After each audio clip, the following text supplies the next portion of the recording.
Welcome back to some actual Vanguard footage. So today we're going to be taking a look at the GiFT VGCS 04, which was a team VGCS that took place in Malaysia as usual, hosted by the one and only CanYouSayG. So this was a team VGCS, and we see here on the left we have Ken Weng with OTT from Team Screen Diabetes. So the other team members of that team were Hongwei, who's quite popular, as well as Chao Liang. And then on the right side we have Alvin playing Narukami, who was from Team One Direction with Kenneth Lim and Derek Wan. So there's quite a bit of glare unfortunately, so I'm going to explain the cards that are on the screen. So here we see that Ken Weng is going to be able to use the skill of the Tsukuyomi that I believe he went into, or maybe not. That's actually very unclear. I believe that one is not the Tsukuyomi just there, but it is the Tsukuyomi deck. But yeah, so with the glare it's a little bit difficult to see, but it should be alright. So we check the grade 2 Tsukuyomi, we see a Rising Phoenix go to Alvin's damage zone, so that's a bit sad for Narukami, but not the biggest deal. So both of these decks are looking very good in the VBTO 5 meta. Obviously in Japan they are now on VBTO 6, we'll be going to that very soon in the next commentary actually as well. But I had the pleasure myself to also play against Narukami quite a lot in Japan, and the deck is very strong, and I think OTT is a pretty good matchup for it as well. But OTT, like with the new Tsukuyomi build, is definitely not to be underestimated either. It has a lot of strong cards to play with, and so like honestly Tsukuyomi as an engine is pretty strong as well. So he's going to be able to use the Cho to put into the soul, sorry not the Cho, the other grade 2, to put it into the soul and draw 1 at the end of the battle if the opponent doesn't have any front row, and he's going to attack with the Death Scythe. Let's see what he gets. He doesn't get a trigger there, and that's going to be another 1 damage for Ken. So Ken going on his turn 2 with 2 damage already. He should be able to go into the Tsukuyomi grade 2 just like that, but he will not be able to use the skill just now. It'll be on the next right phase at the beginning. So he's going to use the Magus to Kalmas 1, Soul Blast 1, and is going to be able to check the top 2 cards, put 1 to hand and the other one on the top. So he's also Soul Blasted the Ichibiyoshi. It's a bit unfortunate that he didn't get the grade 1 Tsukuyomi, because now it means that his grade 3 Tsukuyomi will slow down a little bit, because you won't be able to draw as many cards as fast, and he'll have to rely on soul charging here and there. So he's going to smack with the Magus for just a 9k. That's going to hit, but Alvin does get a draw as a defensive, very strong. It's going to be 1 to pass, does not pass. There's a grade 1 Tsukuyomi he needed earlier as well. That's really unfortunate.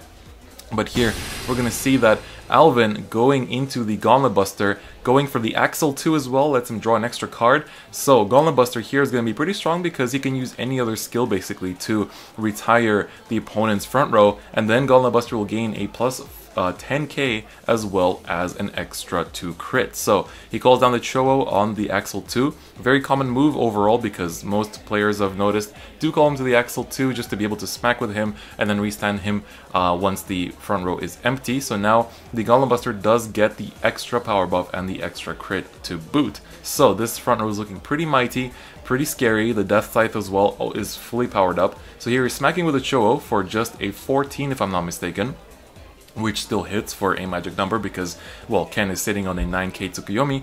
And so let's see if Ken is going to take this or try to go for defensive and then try to mitigate some of the upcoming attacks like the Death Scythe. But like the biggest problem here is obviously being able to guard against that upcoming Gauntlet Buster, because even when you go first and right up to him immediately, that card is very threatening and very scary, and something that he does need to bear in mind going forward. So let's see how he decides to guard through this turn. Like his hand isn't all that healthy either, because he's only used like 1 card so far to draw himself an extra card. That's part of the reason why Narukami is so strong right now, because it doesn't give the opponent any time to set up. So here he's going to do a 2 to pass. Alvin does check 1, I believe that's a crit. So he's going to put the power and... I think the power went to Vanguard, the crit to rear, and there's a Rising Phoenix. Very greedy there, but I mean, it's still a pretty good move regardless. So he's going to use the Cho to restand, and so he's going to be able to smack with it again. So this time, once again, let's see if he's going to take that. Ken already took 1 damage and didn't get a defensive. It was a grade 3 Tsukuyomi, so pretty unfortunate on that front, but let's see what he's going to do about it now. So he's looking to guard it. I think just laying out the cards for the rest of the attacks just to make sure he can actually protect against everything, because you don't want to soak up too much damage against this deck, so you can actually pray for defensives in the coming turns and mitigate some of the losses that you'll suffer later on, because Narukami never really slows down. Like, it's always going to be powerful, especially if it's an Axle mirror match. Like, Narukami excels, pun intended, in that mirror match. So definitely very strong. So the Death Scythe, they're just checking numbers here and there. The Death Scythe does have its power boost from being the only unit in that row as well, as the opponent doesn't have anything in that row. So let's see how he's going to guard this, or if he's going to try to take one more damage and go for a defensive. So let's see. He's debating.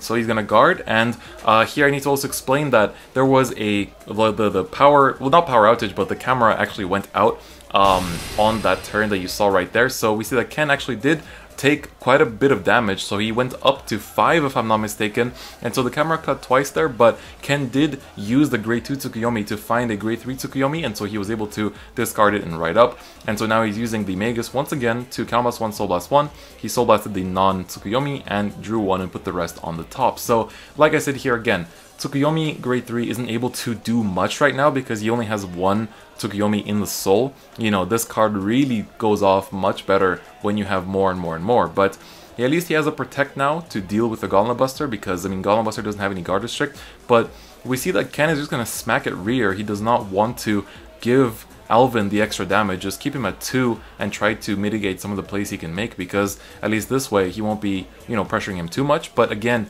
all he needs is 1 counterblast to get rid of the 1 extra front row there. So we see he checks a crit, puts it on the Magus, so they'll get a total of a 15k power bonus because of its own skill as well.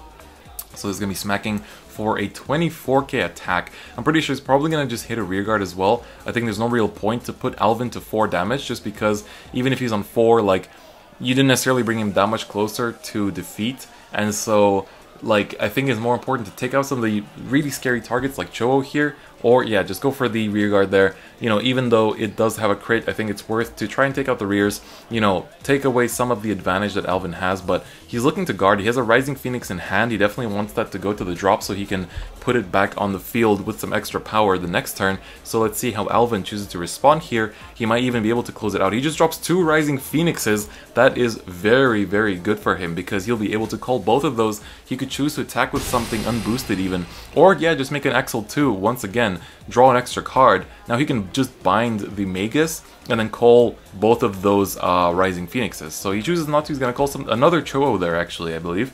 So those Rising Phoenixes will be going somewhere else. At least one of them will. So he's going to use the skill to Counterblast 1 and bind the Magus, and then he would have to, if he had something in the back row, he would be promoting it to the front as well. So Cho has a very cool skill in that sense. So let's see that Alvin only takes up 1 of the Rising Phoenixes just to put behind the Death Scythe to hit for a nice number, but we see that, you know, that doesn't really matter. This Gauntlet Buster is still hitting for a massive number, but Ken does have the Protect. Let's see if Alvin can check a front, because that would actually be very, very big in this current situation, because Ken's hand is pretty good, but not necessarily phenomenal. So we'll see if you can pull through. We see a heal come out for Alvin, so that's not going to go off, but the power does apply. And then a draw, which is also going to apply. So no fronts, but 2 triggers are better than none for sure. So that's definitely going to be very good for him. He doesn't have any counterblast to use for the Cho as well, so like in that sense it doesn't necessarily matter. And then I think they're just debating. There's also the Great Composure Dragon getting an increase in power as well. We don't see that played that often, but I mean, it's pretty cool to see that he's playing this regardless. So I think that on Ken Weng's team as well, they had an Arkami list that played a bit of a different grade 3 lineup, so it's pretty interesting. But I know that Alvin plays a total of 2 Great Composures just for that extra power pump, so which is definitely good, especially in this kind of matchup. So we can see here, Ken needs to really consider carefully if he's able to guard these attacks, because this might just spell game for him. He's already on 5 damage. He can't afford to take a single one, or, you know, otherwise he's praying for heals, and from the looks of it, he's already gone through a couple. And so Ken needs to really calculate carefully here, but this game really shows how, like, 1 misride for Ken is really losing him a lot of resources, because that extra draw he could have gotten from Tsukuyomi might have actually helped him live this attack, and he's already laid out all the cards that he had in hand, and it looks like he might not have enough to guard everything, or it might be just like 1 card short on something. Man, this is really unclear, because already the drive checks have come through. There's no uncertainties in terms of Alvin's board, so everything is just attacking for solid numbers and just needs to be able to guard them. But if not, then that I think the only thing that's possibly to blame is either the misride for not giving him that extra card in hand right now, or the fact that Narukami is just really powerful in this matchup. He has to take it, and it's just another grade 3 Tsukuyomi, so that's going to be game. Alvin, Hu, and Team One Direction take the win, and that just goes to show how strong Narukami is in the GBT05 meta, so, I mean the VBT05. So, thank you so much for watching, I hope you guys enjoyed it. Do not forget to check out the upcoming commentary of the next GiFT VGCS with the VBT06 meta, with a lot of interesting decks there. So, I'll see you guys for that one. Please do check out everything in the description, and I'll see you guys next time. Bye-bye.